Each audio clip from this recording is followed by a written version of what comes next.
Okay, so I want to talk about motivic L functions of a particular kind. So let me set up the notation and the normalizations I will use because they're slightly different from the more analytic ones. So an L function would look like this. So a completed L function, there's the number n, which is the conductor, a positive integer. There are Euler factors LP of t, which I will assume have integer coefficients. They have a generically that is up to all prime, other than dividing the conductor n, have degree d, so d is the degree. They have a weight, so these are pure, associated to pure motives.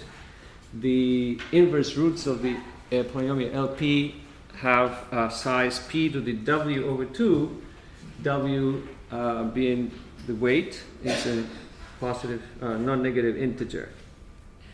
And there's an infinite factor, L infinity of s, which I'll be concentrated on.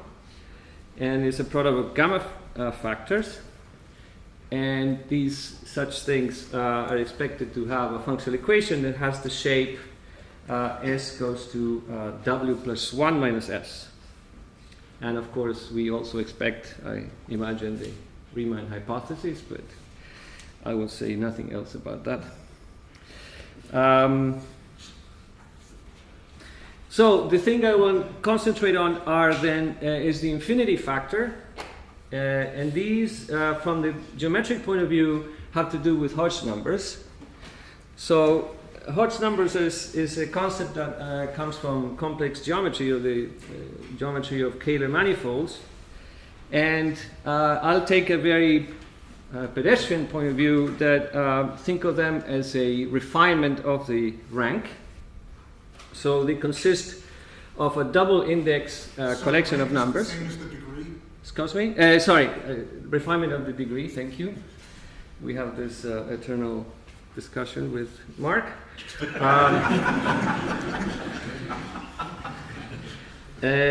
Unfortunately, the indices typically called P and Q, and they're not primes, they're just numbers. The P and Q add up to the weight.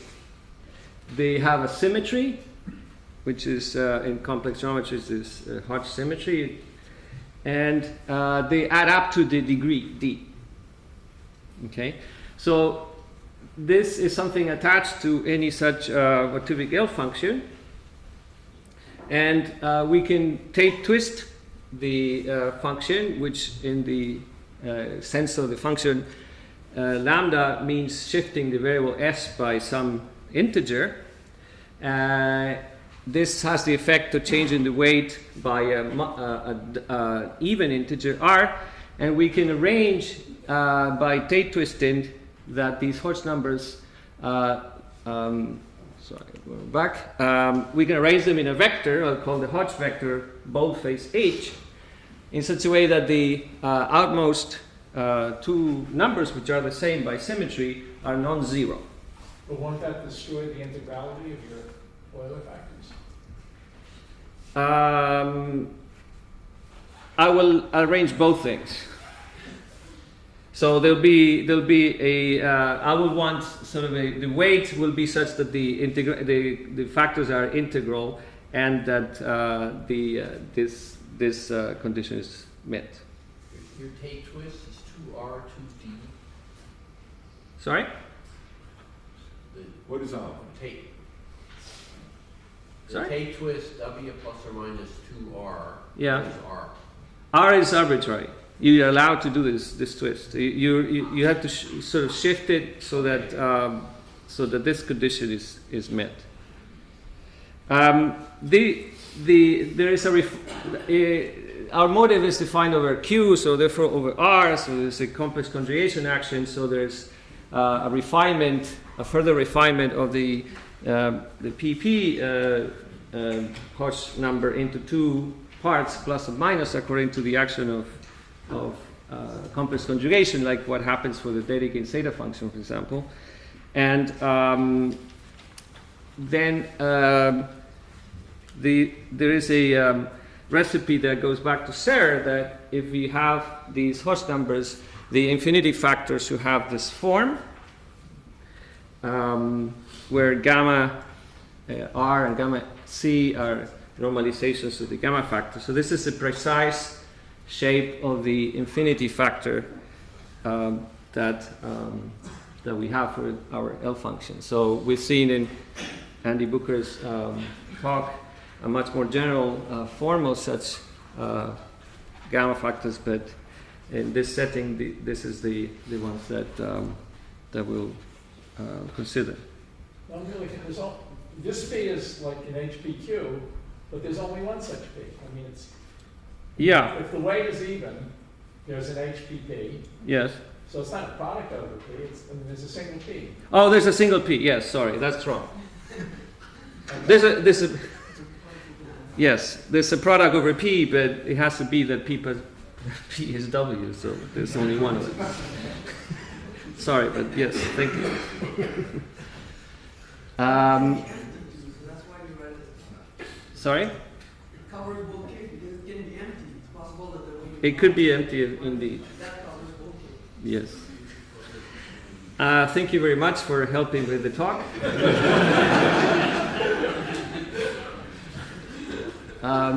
All right, so this is all more or less standard in this setup.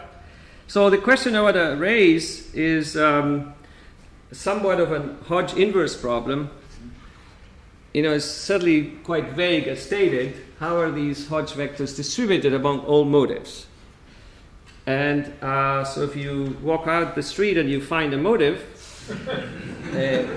what would its Hodge vector look like? And we want to avoid some triviality, so we want these motives not to be built from smaller things like symmetric powers of other smaller things and so on. So it's a way to set that up by for example, wanting the Sato-Tate group to be as large as possible. So this is a formal way to do this. So this is more or less the main theme of the talk. So where do we find these motives out there on the street? Well, in this conference, it seems that the main source are automorphic forms, and Langlands tells us that these should be all. But we also see them coming from the cohomology of algebraic varieties, in the sense that if you think of a computational point of view, you would be counting points on algebraic varieties over finite fields. Now, one of the features about these two sources of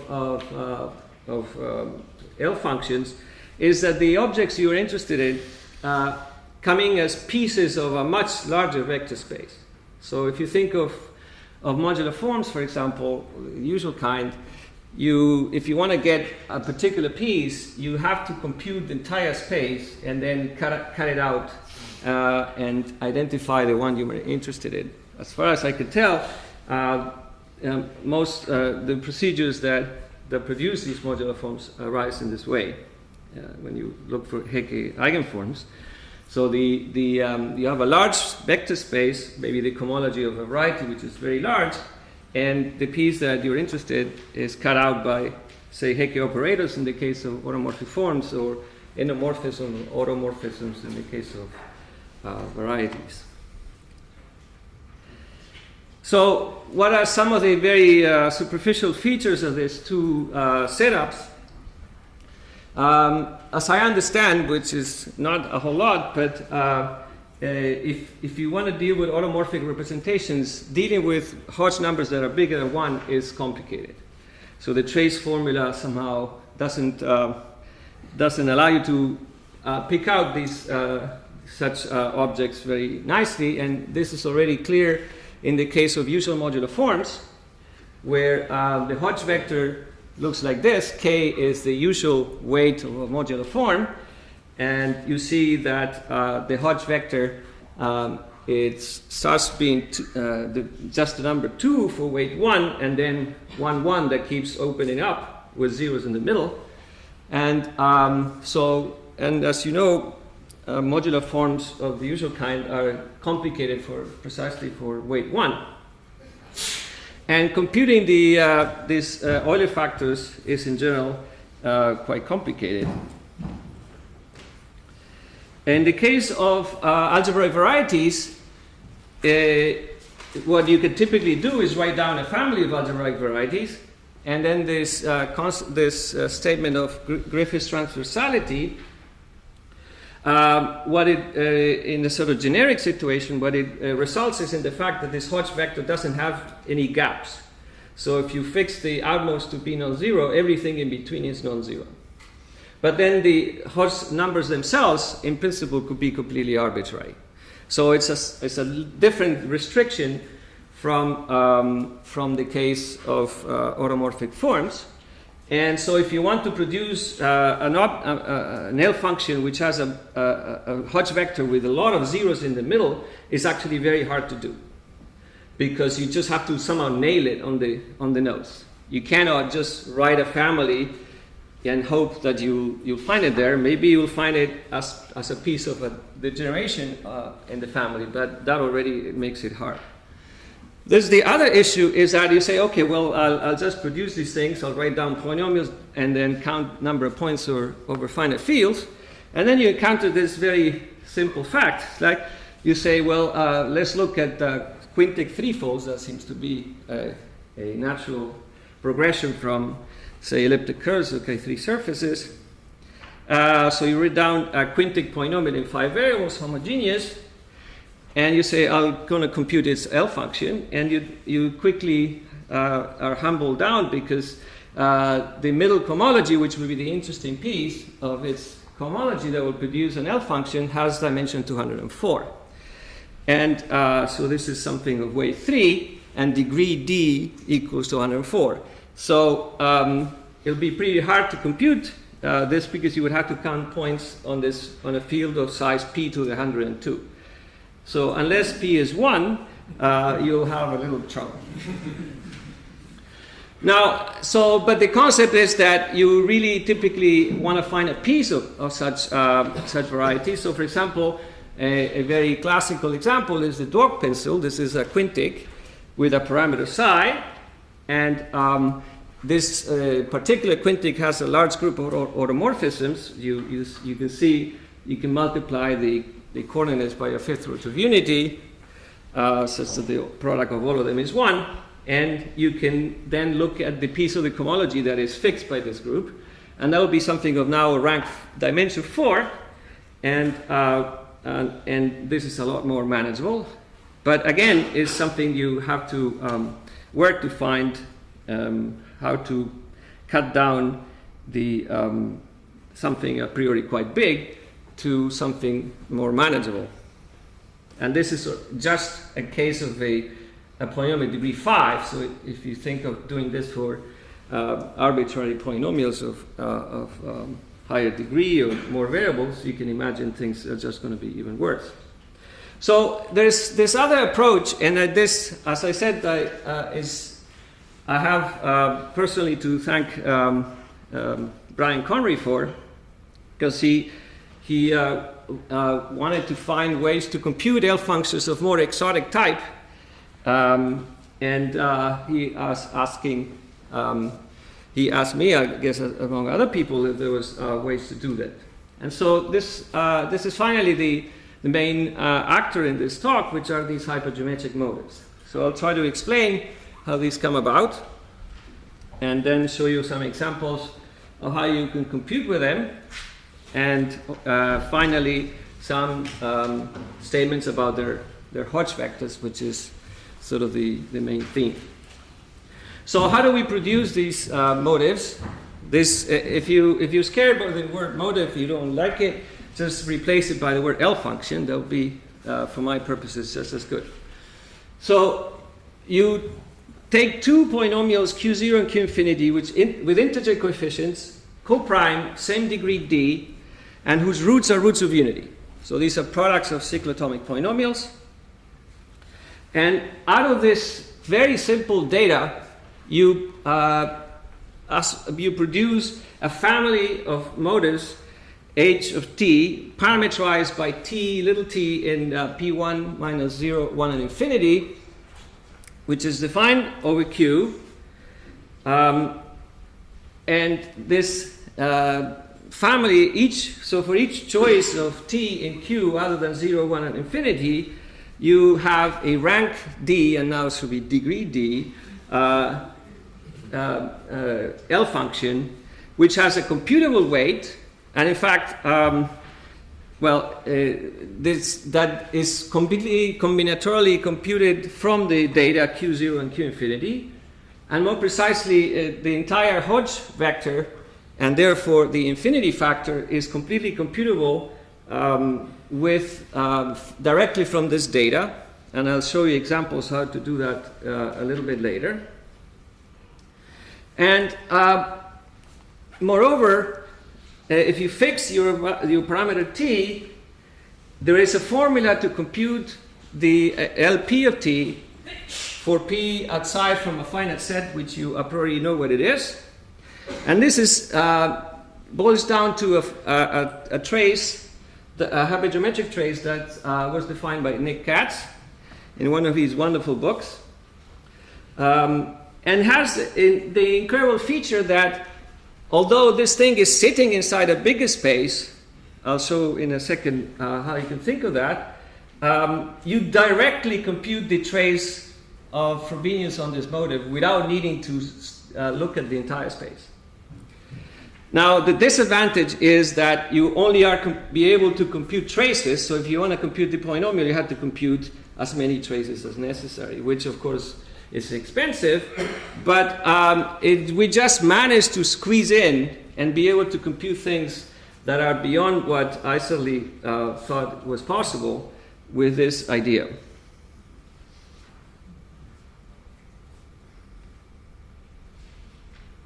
There is recent work of Kira and Kedlaya, who's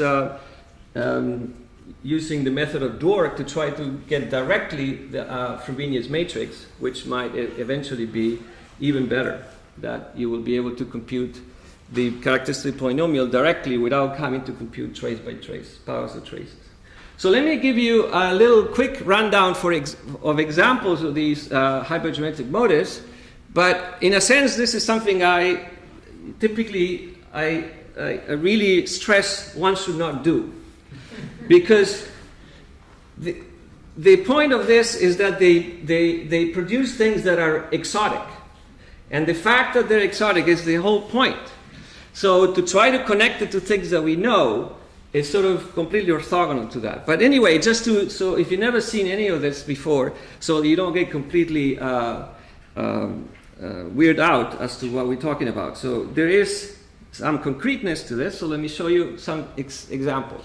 So take A and B, two co-prime positive numbers, C the sum, and define this Belli polynomial, x to the A, 1 minus x to the B, minus a parameter scaled appropriately. This gives you a number field, if you think of a generic value of t, and this number field has a zeta function, so if you take the ratio of this zeta function over this, the Riemann zeta function, that's the L function associated to this data. And Q infinity over Q0 is easier to write it in this form. So you take this rational function, you simplify it, and you see that you get something of weight 0 and degree C minus 1. Another example is the Legendre family of elliptic curves. In this case, the motive is just the full H1 of it. Here degree is 2 and weight is 1, and in this case the parameters are 1/2, 1/2. So I'll go back and forth between thinking of the roots of the polynomials as roots of unity or their exponents. So 1/2, meaning the roots are -1 and -1.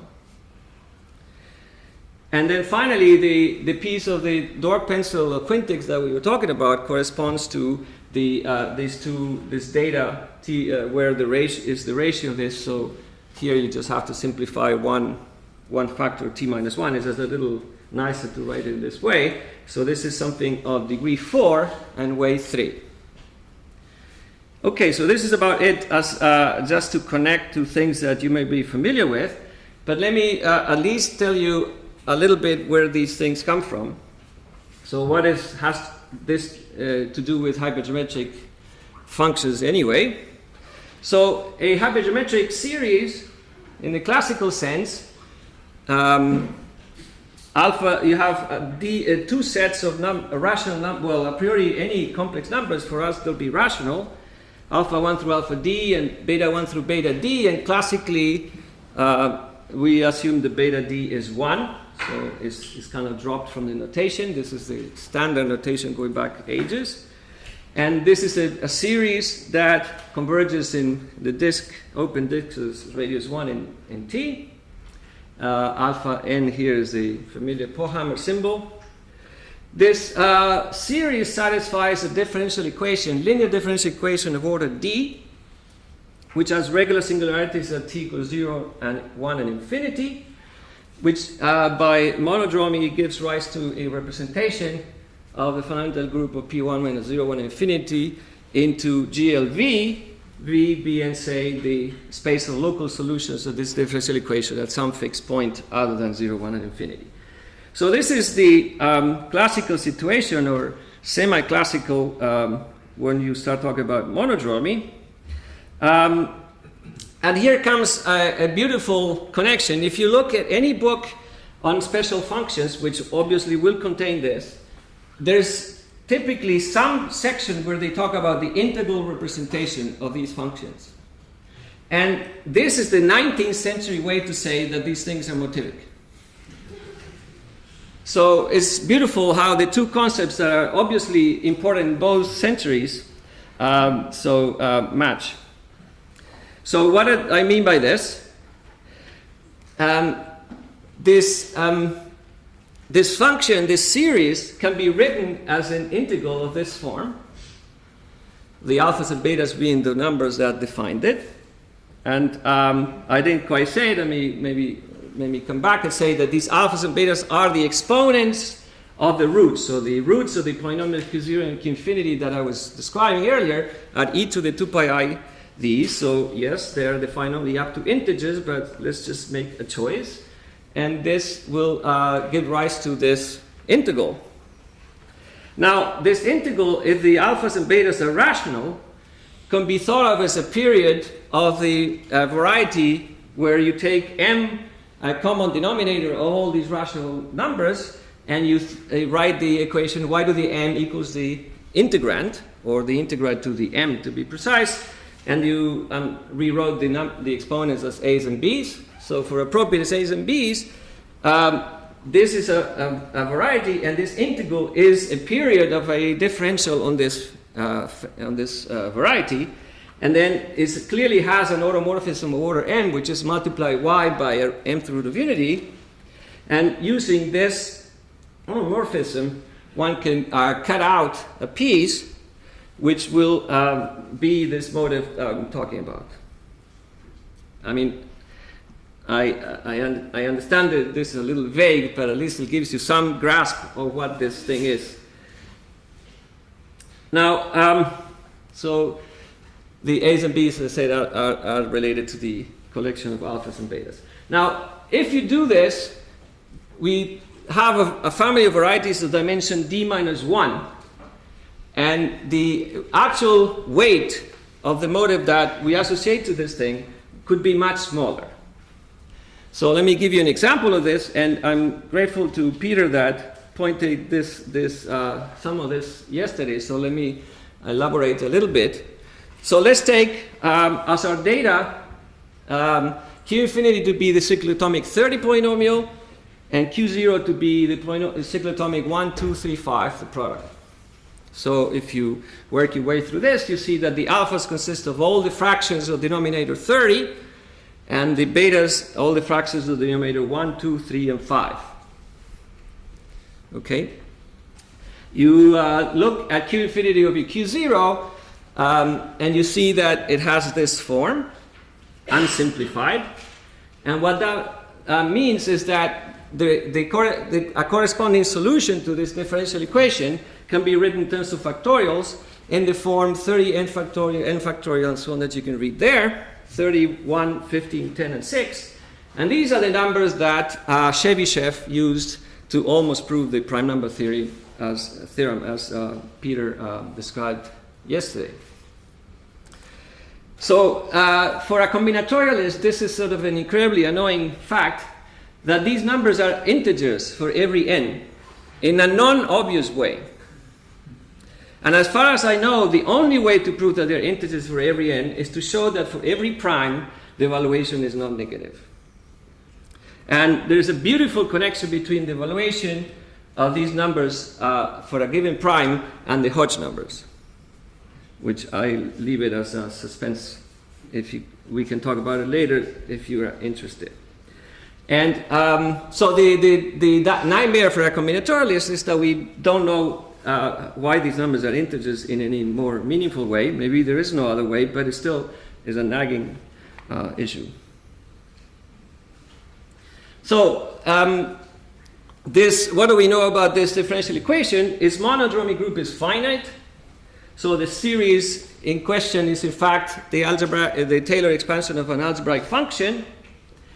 And when I first did this, I thought, well, what could the degree be? I'll just compute it. I did not succeed because the degree is 483,840. So it satisfies a polynomial of that degree, which would be a little hard to find. So here we have an extension of Q of t. For a generic choice of t, we have a number field. It has a representation of degree 8, and the motive in question is the Artin representation associated to that. The Galois group, at least over Q bar, is the Weyl group of E8, which is a humongous group. So it will be hard to deal with this thing as an actual equation that you try to compute, traces of Frobenius on it. Whereas this approach with hypergeometric traces doesn't care. You don't really need to write down ever what this field is. It just gives for you for free the trace. So let me show you some examples to show you that this is not just some big pie in the sky. And here the implementation I'll show you is in Magma, and is all due to Mark Watkins, who did this amazing job implementing these ideas. So let me take, for example, the following collection of alphas and betas. So there are 6 of them each. So this is something of degree 6. You can see that if a number appears, a fraction appears, then all the numbers with the same denominator also appear. That's well guaranteed that the object is defined over Q. So we see an 1, 8. We also have 3 8s, 5 8s, and 7 8s. So this is something of degree 6 and weight 3. And the Hodge vector is 1, 2, 2, 1. What is that? I don't know. I mean, once we move away from basic examples that I mentioned before, the Hodge vectors that you see, and as I said, I'll discuss more about this after these examples, are arbitrary, and it's just hard to say exactly where this thing should live, even exactly if it is an automorphic form, which we expect it is. What kind of automorphic form precisely it is becomes complicated to say even once the Hodge vector is more exotic. So here's what you do in Magma. You define H, or whatever you call it, this object. And here the notation is in cyclotomic notation, so the numbers 4, 4, 2, 2 means that you put 1, 4, 3 fourths, 1, 4, 3 fourths, etc. So this is the index of the cyclotomic polynomial rather than the alphas and betas themselves. And I'm going to compute the L function of this object at t equals -1. Okay? Now, I'm doing this because that pins down the only bad prime to be 2. Okay? So So the situation is the following. Thanks to hypergeometric trace of Nick, psychologically, 99% of the work is done. And then you suffer for the rest, 1%. Because we don't know what the conductor is, and we don't know what the Euler factors for the bad primes is. Okay, now we've spent quite a bit of time, and we have quite a bit of at least conjectural knowledge on what this is, but not full story. And in particular, the conductor is actually pretty hard to pin down. But we do have, for example, conjectural upper bounds for the exponent, which in principle that should be good enough. Anyway, this game is that you have a test here called CFE, meaning check functional equation, and U is presumably because there was an O one. And what it does, I mean, you're all very familiar with this kind of stuff. I mean, you assume this thing has an analytic continuation. You write the inverse Melling transform. You write two sides, and then you have t and 1 over t, and you take a t close to 1, and you see if try to see if the things are the same. So the answer, if I'm not mistaken, Mark will correct me, is basically the difference between these two sides, which will be equal. And so the fact that this thing printed out in 2 seconds, 0 followed by many zeros, is encouraging. And also you can use this as a bootstrapping device, which is actually quite effective. So you know that the conductor is a power of 2, and then you just test. Okay, 2 to the 1 doesn't work, 2 to the 2 doesn't work, and you keep going, and then 2 to the 17 seems like it obviously works. So you say, okay, I'm happy, this is the conductor. Then, you help Magma by telling it that this is the guess of the conductor. Let's see, this is a pointer here. And then you also have to help Magma by telling it what is the Euler factor of 2. Because the Euler factors are degree 6 for primes other than 2, but for p equals to 2, it'll be smaller, and you have to work it out. And that is also part of the nightmare of how to actually get that. Okay, so you do this, and now you have the L function, and you check that the functional equation works, and that is a very, I believe, a very robust test. And I actually think it would be interesting for analytic number theorists in the audience to actually quantify this. To what extent are there possibility of having sort of false positives? You put in some Euler factor and the thing looks like it works, but if you compute it to double precision, you see it doesn't.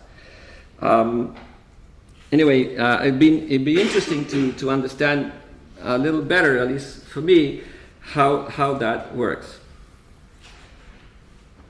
Now, this 0 here, before, let me make my own snarky remark. I had a story once that John Tate told me. I don't know if you know, but probably you can't tell from his published papers, but John actually did a lot of computations in his computer. And one time he was checking this conjecture, and he was listing two numbers, one that were plus or minus 1. And they were agreeing. Every time the new print came out, the numbers were the same. So he was very excited that this looked like a conjecture was something was true. So he showed his wife, Carol, and said, look at this. And his wife looks at this and said, I can do that. So anyway, I'm sure you can print a lot of zeros as well. That's what I meant to say. So you have to sort of believe me that there is quite a bit of stuff that is behind this actual 0 that you see there. So let me show you a bit, hopefully a little bit more impressive example. And this is an example of degree 10 and weight 7. We has a Hodge vector 1, 1, 2, 1, 1, 2, 1, 1. Okay, and here we're going to do something a little more subtle, which is we evaluate this at t equals 1. T equals 1 is a singular point in this family, and so things kind of shrink in size. So this thing started off as of degree 12, but now the object that we see at t equals 1 is actually degree 10. And that has various extra complications, but also a lot of extra features that makes these guys particularly interesting. So here we helping out magma by producing this polynomial, and there'll be a whole other story how we come up with that one. It's not a guess, and it uses yet another fantastic thing in one of Nick's books, a process called erasing,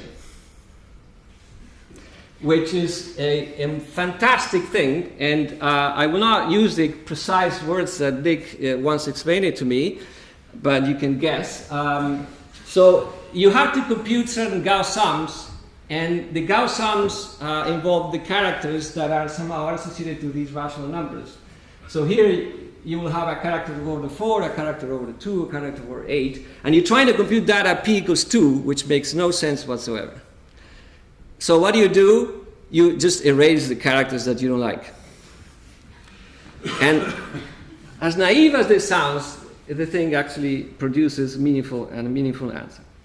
Anyway, this is a whole set of a different story, but this guy is not a guess, or let's say it is a very educated guess. So in your Hodge vector here, the 2 1s in the middle, they were 2s, but then because you're taking the t equals 1 degeneration or whatever, they got lowered down to 1s? I believe so, yeah. This David Roberts sent me this last night, and so I haven't checked it myself, but this is I think what happened. So as you degenerate to t equals 1, there's a piece that peels off, and that takes some of the Hodge part out in the middle.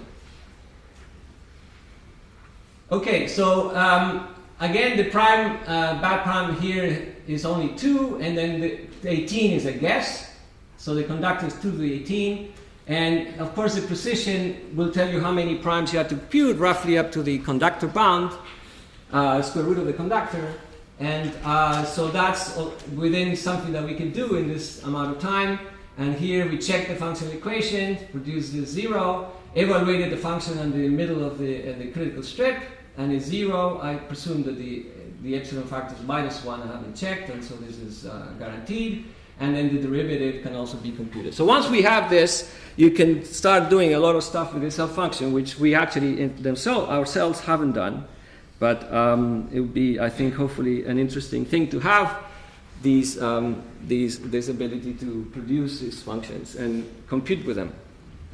Now, just to be safe, I was making the point that we want these things to be sufficiently generic that somehow this guy wasn't sort of manufactured from some usual modular form by some procedure and some sort of is a cheat. So one way one could do this is you can compute, say, the Euler factor at p equals to 3, and this is being computed by using the hypergeometric trace of Nick, because p is not 2, and so everything works. You compute this guy, which it requires you compute p up, the trace of Frobenius from power 1 to up to 5, and then you need to understand the functional equation to compute the other half. And you compute the polynomial at p equals to 5, and then you see that these two things are sufficiently distinct that the only possibility for the Satote group is the full thing. I mean, there's a symplectic example. Anyway, I don't want to get too technical, but you can play this game to guarantee that you are in a situation of sufficient genericity, if it is the case. Okay, so now let me go back to this issue of the Hodge vectors and try to explore this idea that I started at the beginning as to what are the shape of Hodge vectors that we see in nature. So the way I see this, I mean, another point I want to make is that these L functions, there's a humongous amount of them. Yes, they're countable, as Peter told us, but countable could be big. And so we have these two directions, holomorphic and varieties, and this hypergeometric thing, it looks like it's sufficiently traversal to this sort of universe that at least I hope that features about them are some indication of what might be the truth in general. So that's partly why I want to do this experiment, because this is things that we can work with and actually produce data. And as I said, I hope this data is a manifestation of what might be true in general. So let's go back to this Hodge vector story. We had this Griffiths transversality, and we have symmetry. So the Hodge vector has to be a collection of non-zero numbers that are palindromic, and they add up to the degree. Yeah, so that's sort of a symmetric composition of the number d. And it's a nice little exercise to see that if you give yourself d, there is 2 to the integer power of d over 2 such compositions. So for example, for the first ones you have, for d equals to 2, you only have 2 possibilities, 2 and 1, 1, and so on. And you see, so this will correspond to elliptic curves, this will correspond to quadratic extensions of number fields, this will correspond to some surface, as well as this one and that one. And then this one is a bit exotic. What kind of thing, where would you find, if I gave you, find me something that has this Hodge vector 2, 1, 2, it may not be entirely clear how you do that. Okay. So let's just for this presentation, let's say ND is the number of families of hypergeometric motives of the kind that I've been discussing, of rank, again, degree D. Okay? Now, I mentioned casually what would be the way to count this. So what are we counting? The number of cyclotomic polynomials, meaning the roots are roots of unity, that are integer coefficients, that are co-prime of degree D.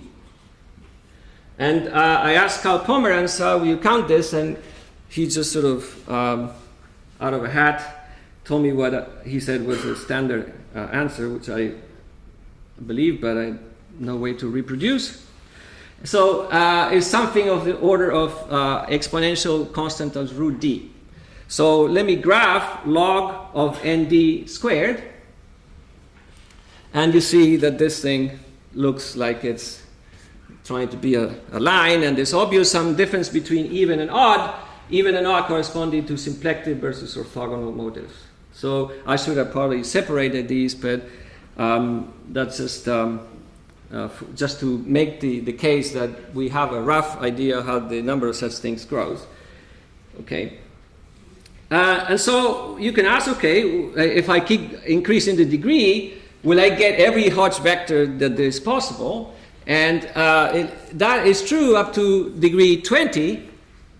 So every Hodge vector that is possible actually occurs in one of these families up to degree 19. Then it misses once at degree 20. And then 21 there's everything, and so on. And so presumably there will be a small number of such things that keeps getting missed as you go up. But producing all pairs of such cyclotomic polynomials degree 24 is already a long computation, which I didn't try to optimize, but I'm not sure I want to do that either. Might require some much cleverer skills than that I have. So let me concentrate on d equals 24, which is the largest I computed. So there are 4,096 possible Hodge vectors, and 8 are missed. Now, the total number of hypergeometric motives that have degree 24 is 464,247,983. And I want to stress that that's a big number. So we're talking about a humongous number of L functions that can be produced by choosing a number t in Q and one of these possible so many pairs of polynomials. So let me list the Hodge vectors according to popularity, from the least popular to the most popular. So this is the kind of thing you do if you try to, for example, look at the size of cities, or look at the wealth of people in a given country, or the frequency of language. I don't understand. The total number of families. You take one of these hypergeometric things and you evaluate it. No. It's just the combinatorial data, the two polynomials. Just the two polynomials. But over Q, I'm fixing Q. And still have 400 million. Yes. Yes. That's exactly my point. There's lots of them. So here's the list from least popular, namely not showing up. And these are the 8 guys that are unfortunately not hypergeometric. And of course, I mean, I learned from Don Sagi that one should spend as much time looking at the data of a computation that you put into actually doing the computation. But we don't have the luxury, so I'll give you 1 second to look at this and see if there's something you can tell me that might indicate why these guys are not showing up. Okay, the 20 seconds is over. This is the list continues. There's this guy that appears twice, and so on until you get at the guy that is most popular, which has 9,905,000. So there's an incredible disparity which I have no idea how to explain exactly, or I don't think I anticipated. I had no initial feeling as to what would happen, but this is what we have. So what you do in things like this, so population of cities, for example, there is this power law that seems to happen often. It's called the Sixth law. So you plot this the ranking versus the popularity. So you didn't say it, but these Hodge vectors can be completely done in terms of the interlacing. Yeah, I'll come back to this because I'll show an example. I'll come back and show you how it actually gets computed, which is kind of a nice combinatorial thing. So if you plot in a log plot the ranking from the most popular to the least popular, it looks something like this. So a Sixth law will be a straight line, so this is something else. I'm not sure exactly. It'd be interesting to see if one can tackle understanding this, and there's a possibility of how to approach it. In a second, I'll show you how. Now, another thing we can look at is what is the average Hodge vector. So here's how, in odd weight, how the average Hodge vector looks like in degree 24, coming from the data of this hypergeometric stuff. This is a Hodge vector even weight. And so this is partly possibly the answer to why some things are more popular than others. Hodge vectors tend to go up in the middle like this. So anything that is concave up seems to be very hard to produce. And if you look at, there is a way to compute the Hodge numbers of a complete intersection, and I love this. The best completely explicit and clear explanation how to do this, coming from Hirsberg's Riemann Roch, is in a paper by Deline, which is a completely explicit generating function that you give yourself the degrees of your hypersurfaces, and it gives you what the Hodge numbers are, and they look not at all like this, but certainly also kind of going up in the middle. So there's something about going up in the middle as being an attractor, so to speak. Well, let me run quickly through other possibilities to look at this data. If you fix the degree 24, what are the possible weights? And this seems to behave in some sort of log normal type thing, in odd and even. Anyway, these are questions that I'll be interested in trying to understand more precisely. Now, to give you something actually more concrete, let me show you a combinatorial model for understanding how these Hodge numbers could come about, which is a bit crude, but it seems to model things quite well. So here, and this is will address also what Mark was saying, how do you actually compute these sort of numbers? So let me give you an example which is just not quite realistic, but they're not actual roots of unity there, but just a picture. So take the roots of Q0 and Q infinity, I label in white the zeros of Q0 and in black the zeros of Q infinity. They're co-prime, so these two sets are disjoint, and they're all roots of unity, so they're all in this unit circle. So they give you this interlacing pattern. There's a certain number of white dots between every two black dots. And for example, the Berkers and Heckman theorem for computing when this monodromy group is finite is that the pattern is that you see white, black, white, black, white, black, white, black, that they fully interlace. And that would be corresponding to a Hodge vector of D and weight 0. Okay? So here's what you do to compute the Hodge number out of this data, this combinatorial data. We're going to make this zigzag diagram, which is you start at some dot, say the black dot here, okay? And so when you see a black dot, you go up, and you see a white dot, you go down.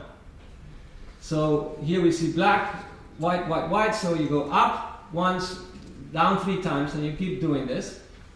Isn't that first black dot actually a double black dot? No, I just made this up. I hope it did it right. I mean, there's 9 black dots and there's 10 white dots. That is my mistake. There should be one more.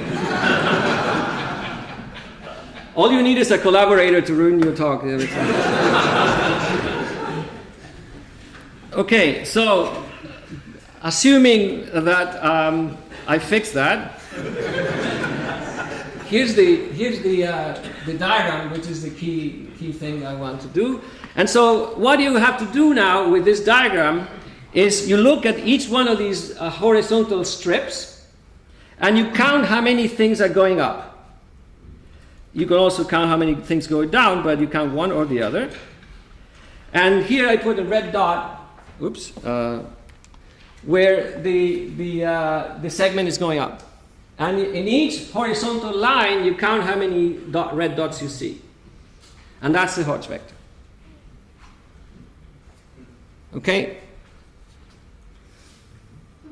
And this is there's a proof of this. I mean, in fact, of a more general setting, which gives you the way to compute the Hodge vector for any rigid local system.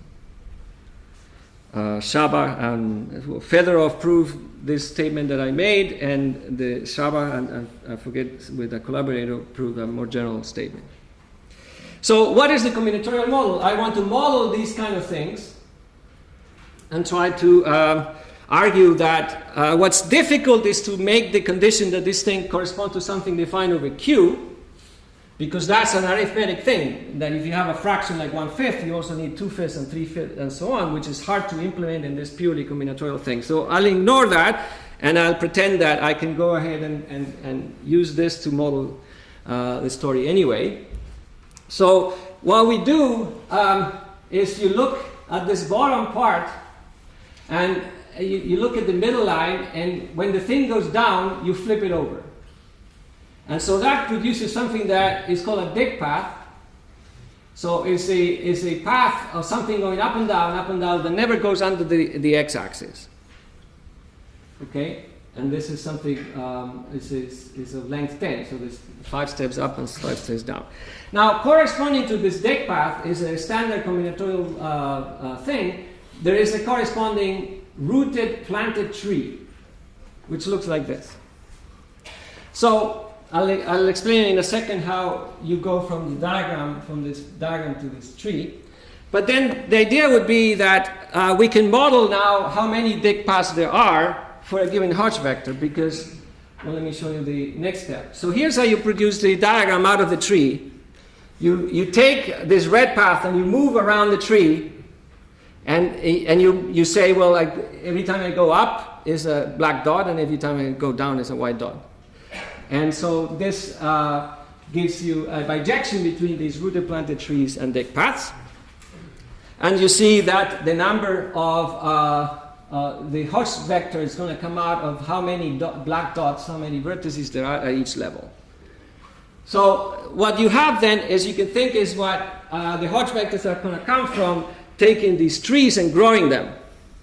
So you can ask, if I fix how many vertices there are at each level, how many trees will I be able to compute? And it's a simple combinatorial thing, because you start with 1, and then if you have 2 to put, there's not much choice, but if you have 3, you can put 3 here, you can put 1 there and 2 there, and so on. So it's a simple combinatorial model to compute how many of these dick paths there are if you fix the Hodge vector in advance. So there's a number of subtleties, because I only took like half of this thing. You have to associated to this orthogonal or a symplectic one. So there's some subtleties here, but the basic picture is this one. And so with this combinatorial model, you can then say, okay, for example, how does my combinatorial model compare to reality? And let me give you just one example of this. Let's compute the average Hodge vector coming from the combinatorial model. So the dots are actual hypergeometric data, and the continuous curve is what you can compute from the combinatorial model will be the average Hodge vector, and this involves this error function from the Gaussian. And so I learned to distrust these graphs where things look like they are perfectly matching, but it looks, at least in some first order approximation, this thing is working out pretty well. And so I think there's a lot more things to compute from this combinatorial model, and as I said, it's a little bit shaky why you should model things if you also impose this condition of being defined over Q, but it seems to work pretty well, so at least it will be something that will allow us to predict things about how this Hodge vector behaves. And for the various things that we tried, things seem to match quite well. So the final comment I want to make is then, what is it that we're seeing is, for some reason that I don't fully understand, the Hodge vectors seem to have a natural tendency to go up and be concave down, I think is what you call it, versus going the other way. Now, of course, if you talk to a physicist, they say, of course, that's what happens, because by mirror symmetry, this is the same as Betti numbers, and Betti numbers do this. I don't know if there's anything to that, but I think it's an interesting question. And for you people that work in L functions from an analytic point of view, I think I would be quite curious to know what is it about the infinity factor that might manifest itself in the properties of analytic properties of the L function, or anything else at all. I mean, in a sense, whether this observation or this interest in these Hodge numbers is of any use for the study of these L functions from an analytic point of view. And I'll stop here. Thank you.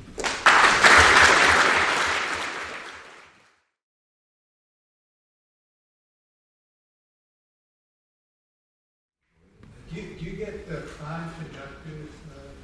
No, it's very, very hard. Well, we saw these powers of prime already is pretty tough. I mean, the conductor is the hardest thing. It's very erratic, and there's some sort of ABC features to the conductor. You always have wild primes corresponding to the cyclotomic indices. So in these examples like 2, 3, and 5, you can get rid of those in some of those. You can get prime conductors, but it's difficult. It's hard, yeah. So it's, a prime will show up potentially if it divides the parameter t in the numerator or denominator, or 1 minus t, as well as the denominator of the alphas and betas. But if it appears there to the right power, it might disappear, like it happens with elliptic curves. But it's a very, very difficult thing to achieve because the constraints are hard. So I don't know the answer. It might be, but I'm not sure. Can you give us one sentence of insight? So in the example with your integral formula, you said, okay, so this occurs inside, it's a certain piece of y to the n equals a big mess. Why? So the whole variety, the whole y to the n equals a big mess, so to speak, defined over the integers. Well, why is this bi-component defined over the integers? As integers as opposed to, you mean number field or integrality? No, over Q. Over Q, okay. When your things to go over Q. No, I thought that I was going to ask you that.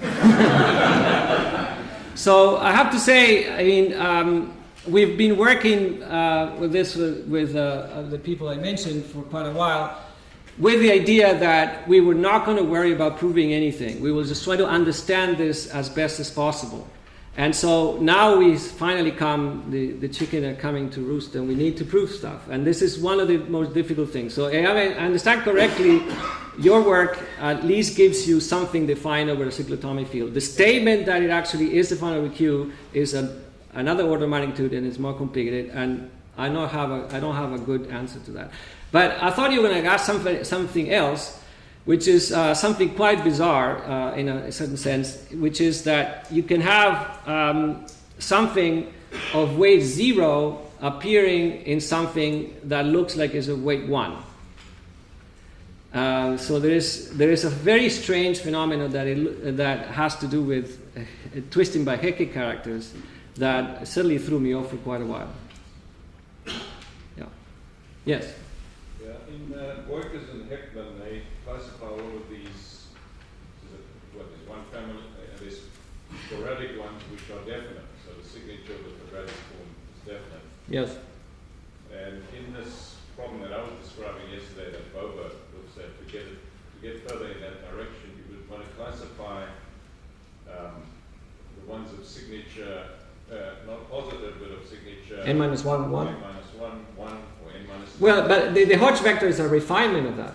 I understand, but do you note such classifications beyond the Workers Heckman? No, I thought you had the I paper. have for n minus 1, 1, yeah. Can maybe read. That's not, we couldn't do n minus 2, 2. Yeah, no, I think it's an interesting question. I did not address this in particular. I just say that fixing the signature is collecting a whole bunch of Hodge vectors together, right? Yeah, I'm not sure exactly how you would produce them. These things are very unwieldy to manipulate because you insist that the fractions have to be there, and so you cannot just locate them anywhere you like because the conjugates are going to be somewhere else. So yeah, I don't have a good way to handle that. Let's thank the speaker.